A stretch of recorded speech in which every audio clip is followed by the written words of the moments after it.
हे बघा, दिसायलाच खूप छान असं तूप दिसत आहे. एकदम याच पद्धतीने तुमचेही तूप होईल.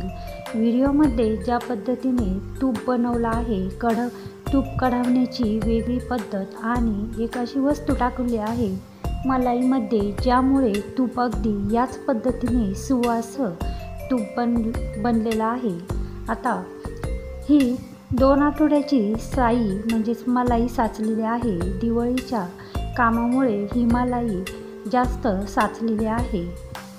आता हे एक मोठं वाडगं, एक तांब्या आणि एका वाटीत असं 3 भांड्यामध्ये ही मलाई साचलेली आहे.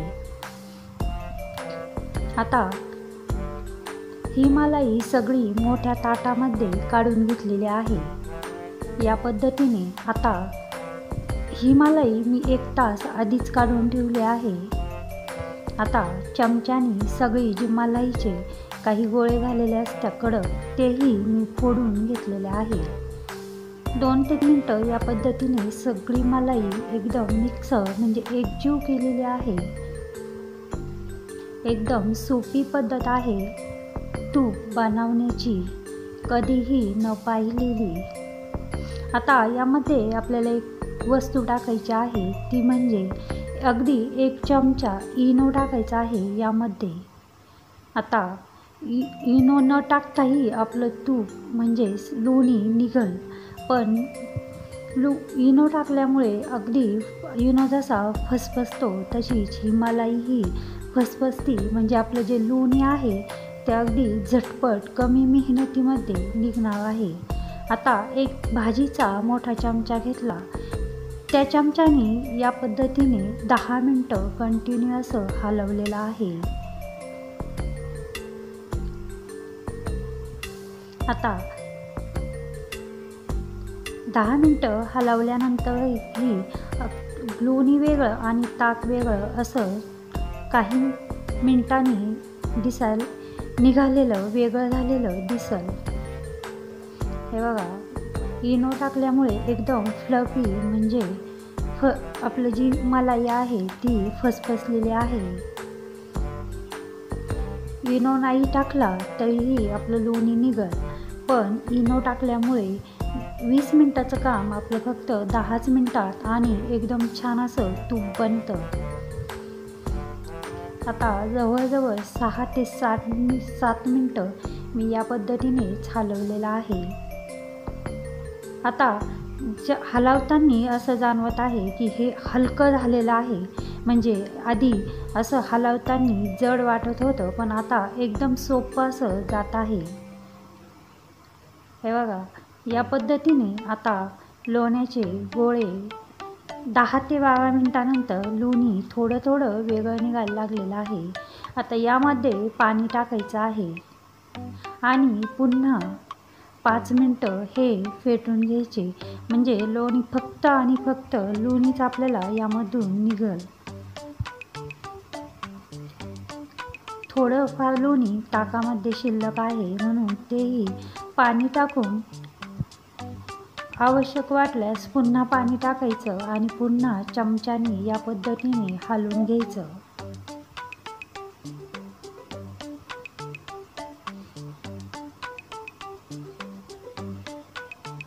आता एकदम लोणी आणि ताक वेगळं झालेलं आहे.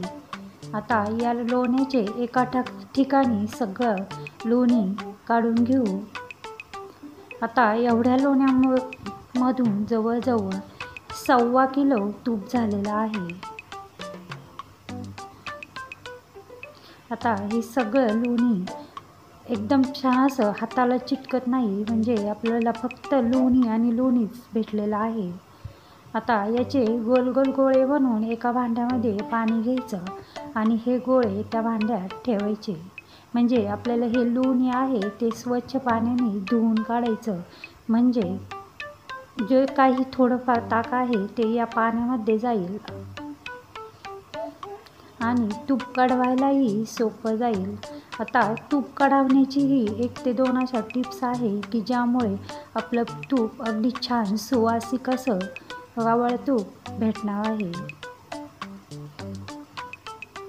आता साई 2 आठवड्याची असल्यामुळे खूप असं लोणी निघालेलं आहे.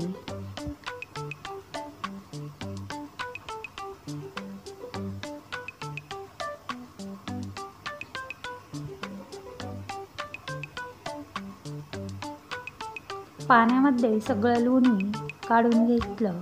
आता सगळं ताक, जे थोडंसं काही ताक होतं तेही या पाण्यामध्ये आलेलं आहे. एवढं असं लोणी निघालेलं आहे. आणि हे ताक आता मलाही जास्त दिवस ठेवलं की ताक खवट असं लागतं. आता हे लोणी सगळं मोठ्या कढाईमध्ये, जाडबुडाच्या कढाईमध्ये कढावण्यासाठी ठेवलेलं आहे.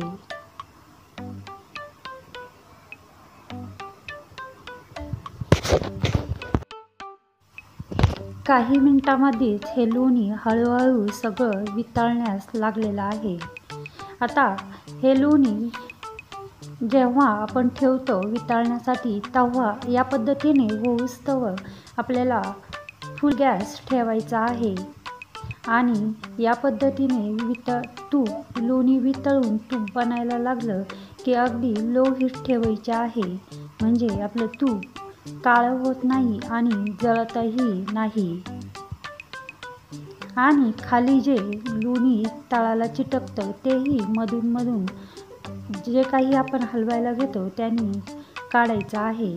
कडालाही लोणी चिटकलेलं असतं तेही या तुपात घ्यायचं आहे. आता असा फेस यायला लागला की समजायचं आपलं तूप कडलेलं आहे. आणि जी काही लोण्याची तो व्हाईट भाग असतो तो फक्त चॉकलेटी असा झाला, काळा न होता फक्त चॉकलेटी झाला या पद्धतीने, की लगेच आपल्याला गॅस किंवा आपण ज्यावर तूप कडवत आहोत ते बंद ठेवायचं आहे. म्हणजे तूप एकदम छान असं बनलं जातं. हे बघा, एकदम छान असं तूप झालेलं आहे. आणि जी बी आहे ती काळी न होता अशी चॉकलेटी झाली. आता हे तूप थंड झाल्यानंतर गाळायचं आहे.